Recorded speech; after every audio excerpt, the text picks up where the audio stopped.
भाव से तालियां बजाइए। जग राम सिया रे, जग राम सिया रे, गुरु क्या जग राम गुरु क्या जग राम सिया रे, जग श्याम श्याम रे, जग श्याम श्याम रे, जग राम सिया रे, ओ जग राम सिया रे, गुरु क्या चला के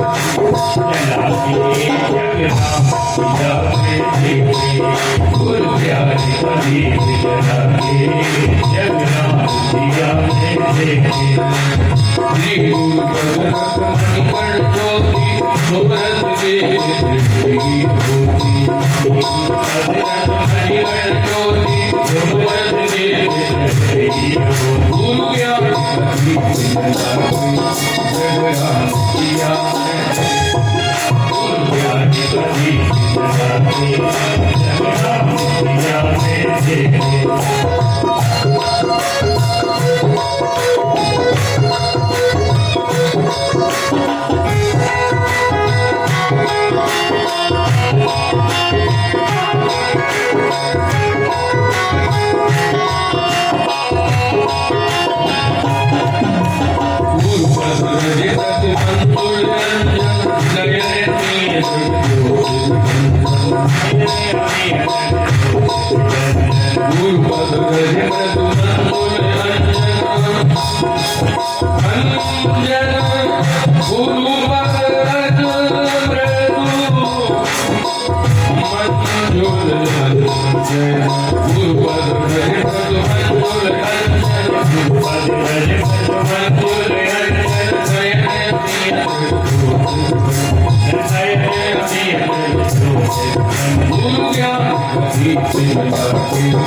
श्री गुरु चरण सरोज रज।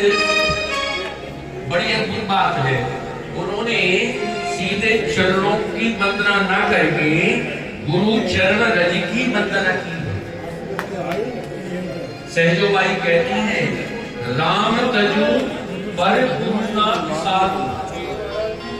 ऐसा अद्भुत वाक्य आपको किसी संत की वाणी में पढ़ने को नहीं मिलेगा। इसी समाज में, जिस समाज में आप लोग प्रतिष्ठित हैं, इसी समाज में परम भक्त्या श्री सहजोबाई का जन्म हुआ। सहजोबाई कहती है, राम तजू पर गुरु न विसारूं, गुरु के सम राम हूं को न निहारूं। आप पढ़ लीजिए, तुलसी के वाक्यों को भी पढ़िए, कबीर के वाक्यों को भी पढ़िए, मगर इतनी निर्भयता से गुरु के गौरव को और महिमा को सहजोबाई ने स्वीकार किया है, मीरा जी ने भी स्वीकार नहीं किया। राम तजू पर गुरु ना विसारू, और राम के सम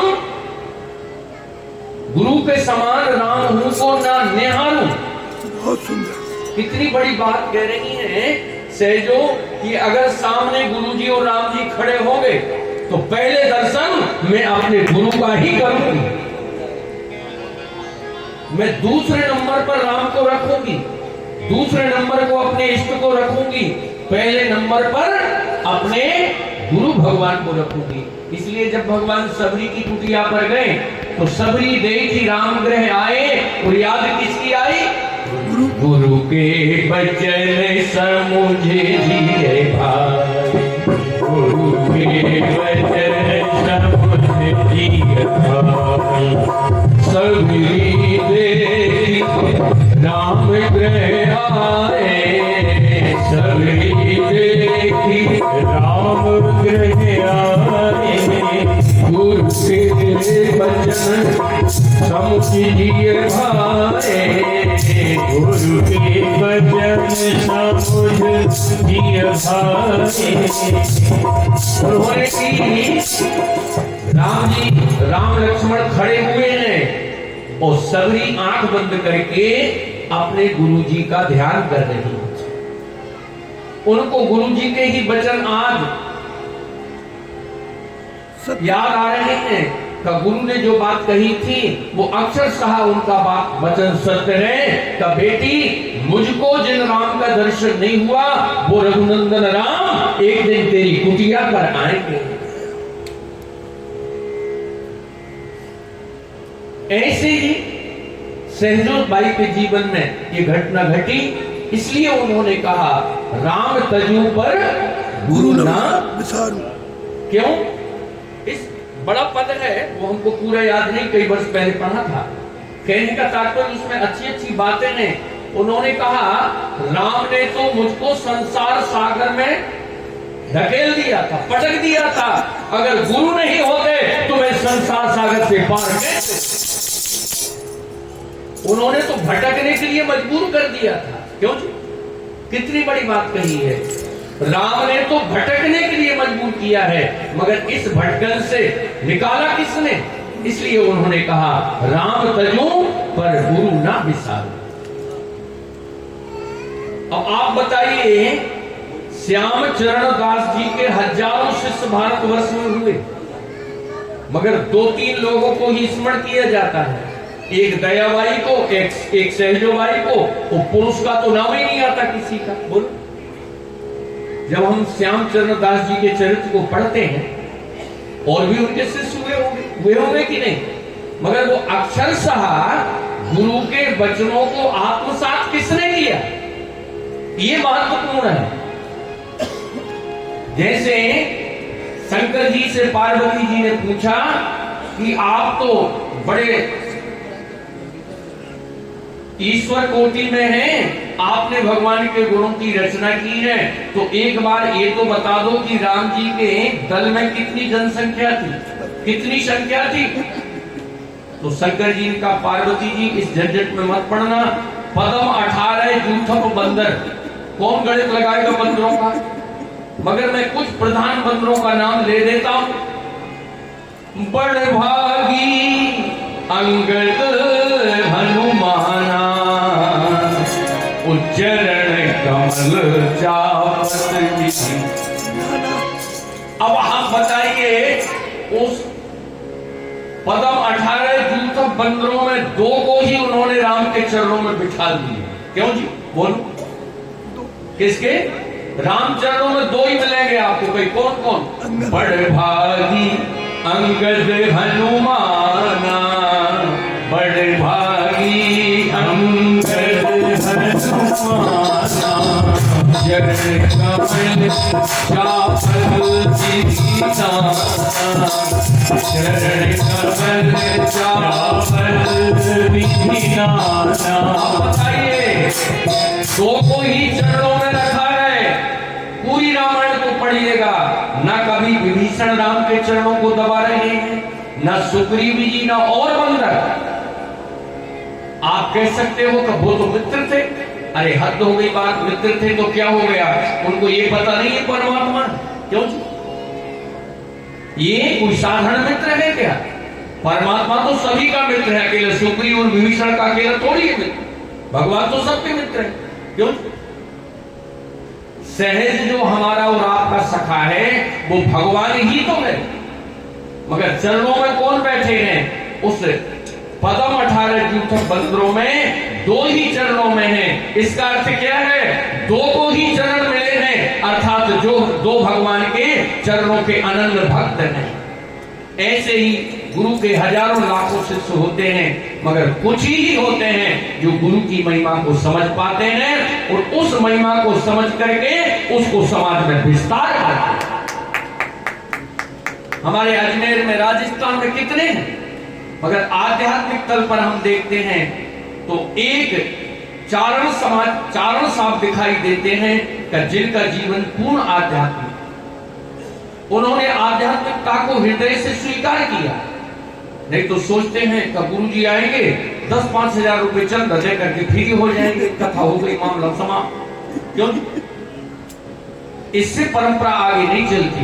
जब शिष्य गुरु प्रसाद को आत्मसात करता है तो ऐसे शिष्य के कारण ही वो परंपरा, आध्यात्मिक परंपरा आगे बढ़ती है। तो गुरु जो है वो शिष्य के मन को निर्मल बनाता है, दिव्य बनाता है। और एक बात ध्यान से सुने, मन अगर निर्मल है, मन अगर दिव्य बन गया है तो फिर दुनिया के किसी भी कोने में रहना, आप मरघटा में भी बैठ जाना, आपको कहीं किसी बात को लेकर के भ्रम संदेह और संशय नहीं होगा, भय नहीं होगा। तो गुरु अपने शिष्य के मन को दिव्य बनाता है और भगवान तभी स्वीकार करते हैं जीव को, कब? निर्मल मन जन सो मोहि पावा, निर्मल मन जन सो मोहि पावा, मोहि कपट छल छिद्र न भावा, मोहि कपट छल छिद्र न भावा, निर्मल मन जन सो मोहि पावा,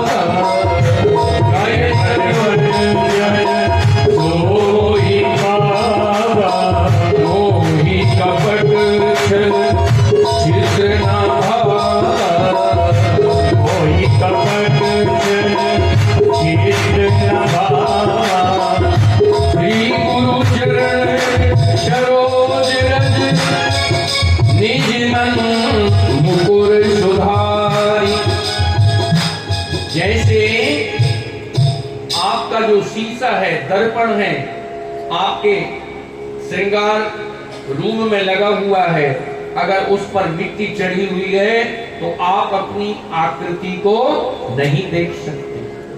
जब उसकी मिट्टी हटाएंगे, उसकी गंदगी हटाएंगे तो हम अपनी आकृति, अपनी पर्सनालिटी को उस दर्पण में देख पाएंगे। ऐसे ही मन अगर गंदा है तो हम स्वयं को भी नहीं देख सकते, और जब स्वयं को ही नहीं देख पाएंगे तो भगवान को तो देखेंगे कैसे?